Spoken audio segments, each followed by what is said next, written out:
ಜನವರಿ ಕೊನೆಯಿಂದ ಈ 3 ರಾಶಿಯವರಿಗೆ ಗುರುಕಾಟ ಸಂತೋಷಕ್ಕೆ ಗ್ರಹಣ ಬರಲಿದೆ.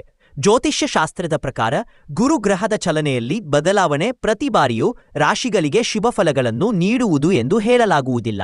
ಕೆಲವೊಮ್ಮೆ ಗುರುಗ್ರಹದ ಅಶುಭ ಪ್ರಭಾವವನ್ನು ಕೆಲ ರಾಶಿಗಳಿಗೆ ಸೇರಿದ ಜನರ ಜೀವನದ ಮೇಲೆ ನೋಡಬಹುದಾಗಿದೆ. ಹೊಸ ವರ್ಷದ ಜನವರಿ 30ರಂದು ಶುಭ ಗ್ರಹವಾದ ಗುರು ತನ್ನ ನಕ್ಷತ್ರವನ್ನು ಬದಲಾಯಿಸಲಿದ್ದಾನೆ. ಈ ದಿನ ಗುರುಗ್ರಹವು ಪುನರ್ವಸು ನಕ್ಷತ್ರವನ್ನು ಪ್ರವೇಶಿಸುವುದು.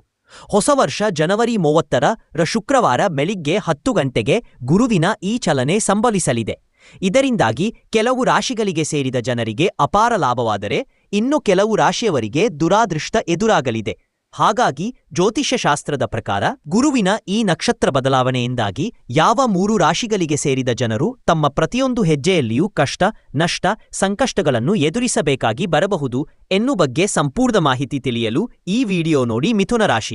ಮಿಥುನ ರಾಶಿಗೆ ಸೇರಿದ ಜನರಿಗೆ ವರ್ಷದ ಮೊದಲ ತಿಂಗಳಾದ ಜನವರಿಯಲ್ಲಿ ಬಹಳ ಎಚ್ಚರಿಕೆಯಿಂದಿರುವ ಅಗತ್ಯವಿದೆ. ಈ ಅವಧಿಯಲ್ಲಿ ನೀವು ಅವಸರದಲ್ಲಿ ಬೇರೆಯವರ ಮಾತಿನಿಂದ ನಿರ್ಧಾರವನ್ನು ತೆಗೆದುಕೊಳ್ಳುವುದರಿಂದ ಉತ್ತಮ ಫಲಿತಾಂಶ ದೊರಕದೆ ಇರಬಹುದು. ಇದರೊಂದಿಗೆ ಮಿಥುನ ರಾಶಿಗೆ ಸೇರಿದ ಜನರು ಈ ಅವಧಿಯಲ್ಲಿ ಸಮಸ್ಯೆಗೆ ಸಿಲುಕುವ ಸಂಭವವಿದೆ.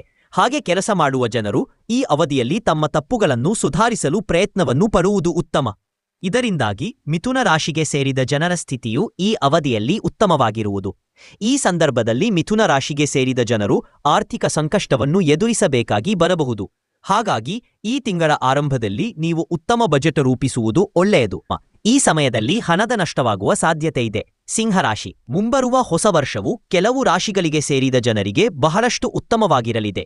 ಹಾಗೆ ಸಿಂಹರಾಶಿಗೆ ಸೇರಿದ ಜನರು ಈ ಅವಧಿಯಲ್ಲಿ ಹೆಚ್ಚು ಸಮಸ್ಯೆಗಳನ್ನು ಎದುರಿಸಬೇಕಾಗಿ ಬರಬಹುದು. ಈ ಸಂದರ್ಭದಲ್ಲಿ ಗುರುಗ್ರಹವು ಸಿಂಹರಾಶಿಗೆ ಸೇರಿದ ಜನರು ಹೆಚ್ಚು ಕಠಿಣ ಪರಿಶ್ರಮ ಪಡುವಂತೆ ಮಾಡಬಹುದು. ಇದರ ಪ್ರತಿಫಲವು ನಿಧಾನವಾಗಿ ನಿಮಗೆ ದೊರಕುವುದು. ಹಾಗಾಗಿ ಅನೇಕ ಬಾರಿ ಸಿಂಹರಾಶಿಗೆ ಸೇರಿದ ಜನರ ಧೈರ್ಯ ಹದಗೆಡಬಹುದು ಮತ್ತು ನೀವು ನಿಮ್ಮ ಗುರಿಯನ್ನು ತಲುಪದಂತೆ ನಿರ್ಧಾರವನ್ನು ತೆಗೆದುಕೊಳ್ಳಬೇಕಾಗಿ ಬರಬಹುದು. ಇದರೊಂದಿಗೆ ಸಿಂಹರಾಶಿಗೆ ಸೇರಿದ ಜನರು ತಮ್ಮ ಮನೆಯವರ ಕಾರಣದಿಂದಾಗಿ ಕೆಲವು ಸಮಸ್ಯೆಗಳನ್ನು ಈ ಸಂದರ್ಭದಲ್ಲಿ ಎದುರಿಸಬೇಕಾಗಿ ಬರಬಹುದು.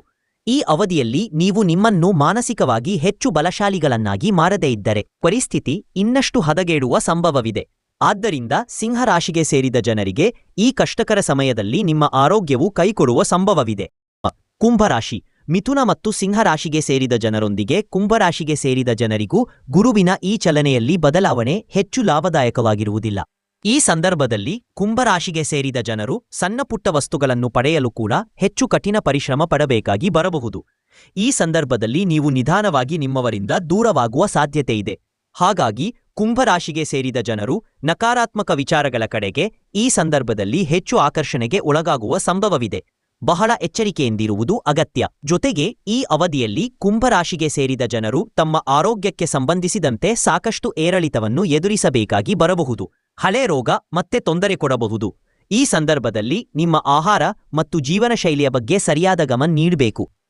ಜೊತೆಗೆ ಕುಂಭರಾಶಿಗೆ ಸೇರಿದ ಜನರು ಈ ಸಮಯದಲ್ಲಿ ತಮ್ಮ ಹಳೆ ತಪ್ಪುಗಳ ಕಾರಣದಿಂದಾಗಿ ದೊಡ್ಡ ಸಮಸ್ಯೆಯನ್ನು ಎದುರಿಸಬೇಕಾಗಿ ಬರಬಹುದು. ಹಾಗಾಗಿ ಹೆಚ್ಚಿನ ಕಾಳಜಿ ವಹಿಸಿ. ಮೇಲೆ ಹೇಳಿರುವ 3 ರಾಶಿಗಳಾದ ಮಿಥುನ, ಸಿಂಹ ಮತ್ತು ಕುಂಭರಾಶಿಗೆ ಸೇರಿದ ಜನರಲ್ಲಿ ನಿಮ್ಮ ರಾಶಿಯು ಒಂದಾಗಿದ್ದರೆ ಗುರುಗ್ರಹದ ಈ ಚಲನೆಯಲ್ಲಿ ಬದಲಾವಣೆಯೊಂದಿಗೆ ಅದೃಷ್ಟ ನಿಮಗೆ ಕೈಕೊಡಬಹುದು. ಹಾಗೆ ವೈವಾಹಿಕ ಜೀವನದಲ್ಲಿ ಜಗಳ, ಹಣದ ಕೊರತೆ, ಕೆಲಸ ದೊರಕದೇ ಇರಬಹುದು, ವ್ಯಾಪಾರದಲ್ಲಿ ನಷ್ಟ ಇತ್ಯಾದಿ ಸಮಸ್ಯೆಗಳಿಂದ ನೀವು ಒತ್ತಡಕ್ಕೆ ಒಳಗಾಗುವ ಸಾಧ್ಯತೆ ಇದೆ. ಆದ್ದರಿಂದ ಈ ಅವಧಿಯಲ್ಲಿ ಬಹಳ ಎಚ್ಚರಿಕೆಯಿಂದ ಪ್ರತಿಯೊಂದು ಹೆಜ್ಜೆಯನ್ನಿಡುವುದು ಅತಿ ಮುಖ್ಯ.